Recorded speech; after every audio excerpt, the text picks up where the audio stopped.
it should always be a choice, not the enforcement by armed agents of the states to enforce the ideas that religious zealots have in their heads. Which side are you on? Which side are you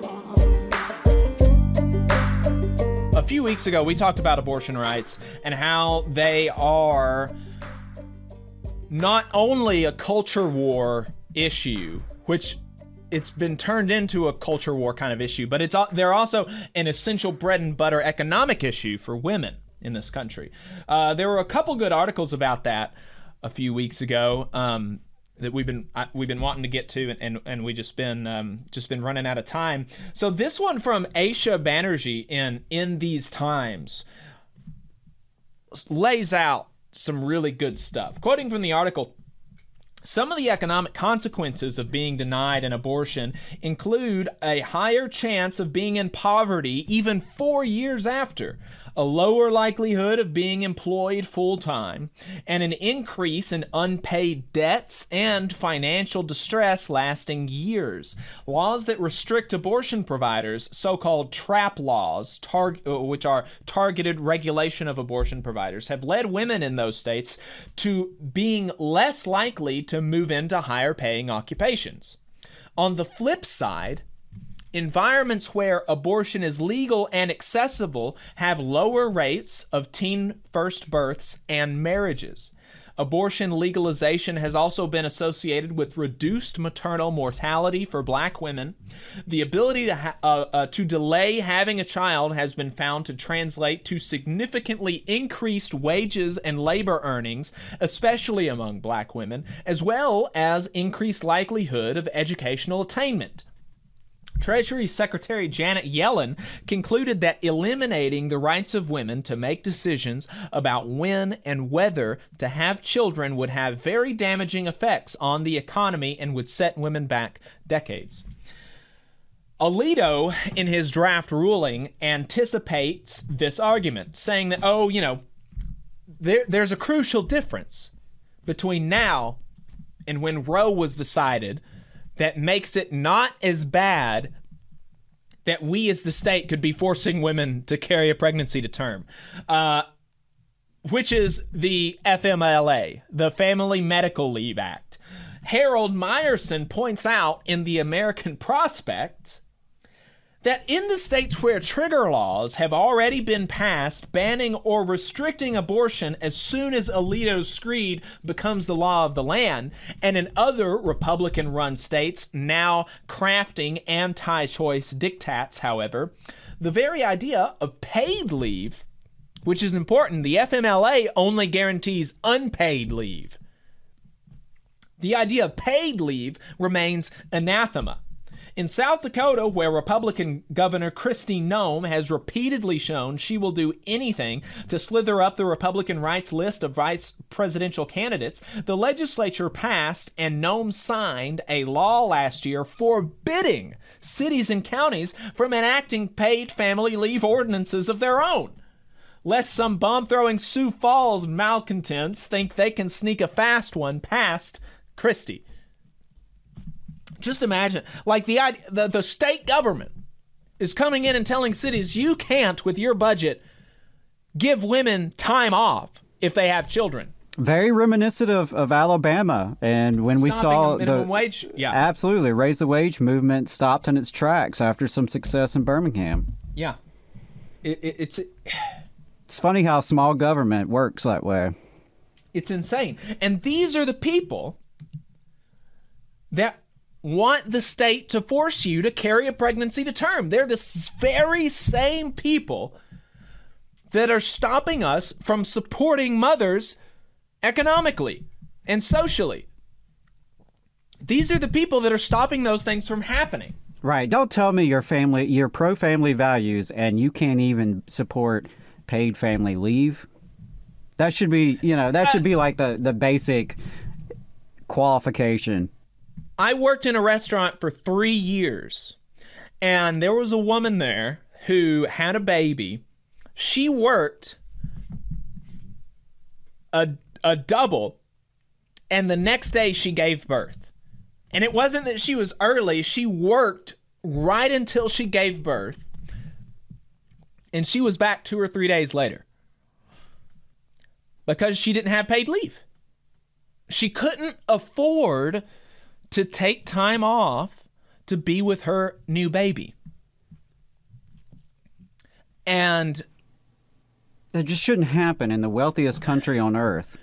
And it especially shouldn't happen if you believe that the state should force women to carry a pregnancy to term. If you believe that we should that we should be governed by the religious ideas that you've got in your head, you should at least soften the blow for people. But that was a choice that she made. She didn't have to do that. She made that choice. She wanted a baby. And so she did that. But Alabama wants to create a state where women are forced to do that against their will and still not have that support. It's one thing to go down this path knowing you're not going to have support from the state and doing it anyway. It's another to be forced by the state to go down this path with the knowledge that the state isn't gonna protect you. It's so frustrating. Back to the article. So it's in the states where women will be compelled to carry pregnancies to term that many of those women and their families will be on their own financially from the moment the child emerges from the sanctity of the womb into the hardscrabble penury of life outside, and from the fervent defense of the pro-life movement into its utter indifference to life post-womb. It's so frustrating. But I mean, this isn't, unless you think that we are, the American Prospect and these Times Magazine, these are liberal outlets. These are radical liberal outlets. I think that you, Jake, and these people in these other outlets are misrepresenting what pro-life people stand for. Lest you think that, let's play this clip from this station where they talk about the financial distress that women will have to face if they're forced to carry a pregnancy to term. Let's play that. And then lastly, the idea that we should not overturn Roe v. Wade because people might have to figure out childcare and time off from work and the price of gas. My God, don't parents already figure that stuff out? Haven't they been figuring that stuff out from time immemorial? I mean, from the beginning of time. Adam and Eve, didn't they have to figure out what to do with childcare? I would suspect they did. So Dalton Johnson, you're a knucklehead. And the very idea that you're just trying to protect your revenue-producing option there at the healthcare clinic for women in Huntsville, I mean, all you're doing is just trying to preserve your revenue stream. You're not overly worried about the women and the price of gas and the child care and, oh, this is awful. This is going to be bad. Do you hear that? Just contempt.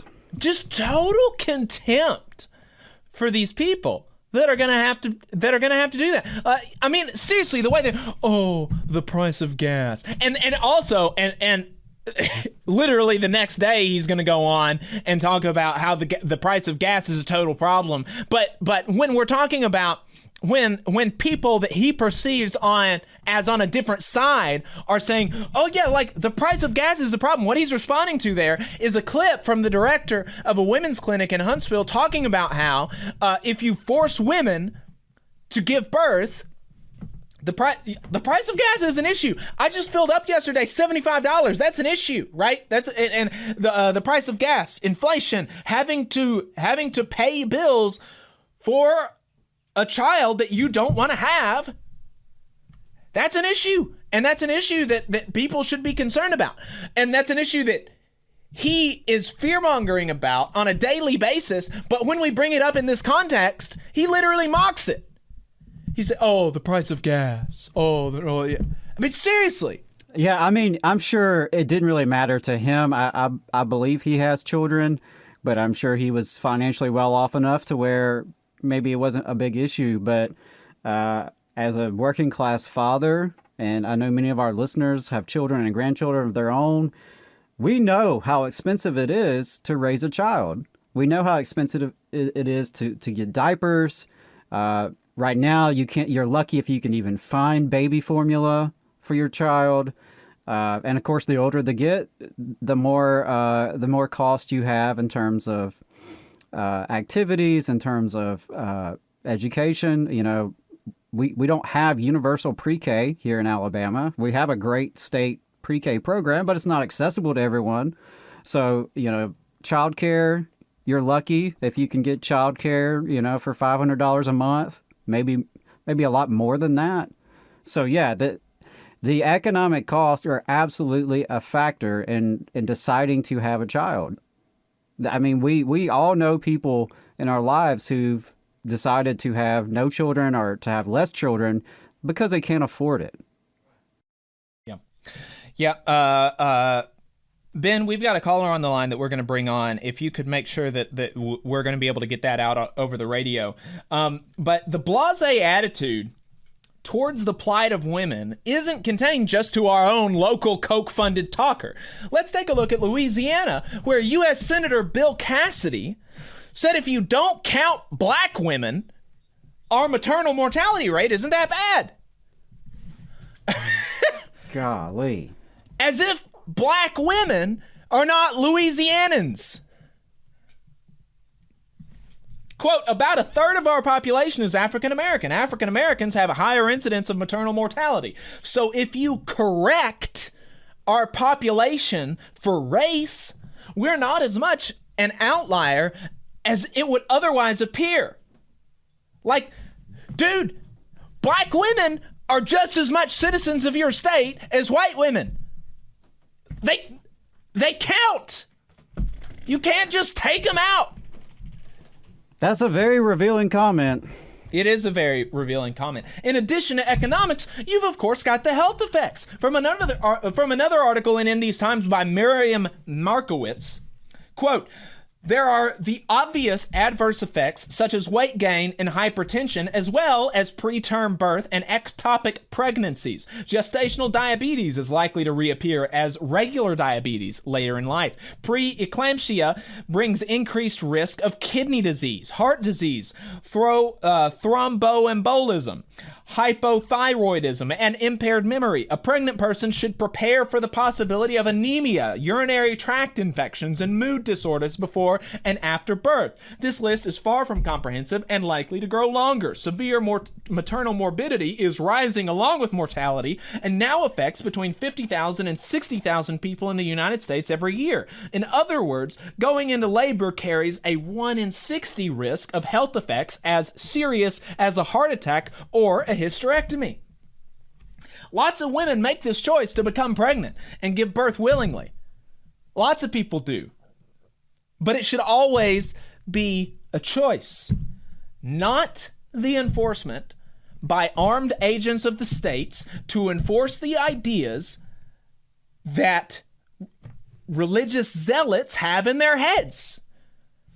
Like if you believe that a fetus is a life, you know what? Like I'm not going to tell you can't believe that, obviously, but you can't make me believe that, and you can't enforce that idea because that's just an idea that you have in your head. That's just your religion. You cannot force the idea on people and force them to carry a pregnancy to term. It's just not right. It's just not right. It's so frustrating that the people that are going to do this are the people that make it the most difficult for women to get support when they do give birth. You just saw a clip from the Valley Labor Report. We are live every Saturday morning from 9:30 a.m. till 12:30 p.m. And we pride ourselves on keeping all of our content free to everybody so that we can talk to as many working folks as possible. If you support the work that we're doing, you think that it's important, you think that it's good, then consider making a monthly contribution to the project, and you can do that on our website, tvlr.fm.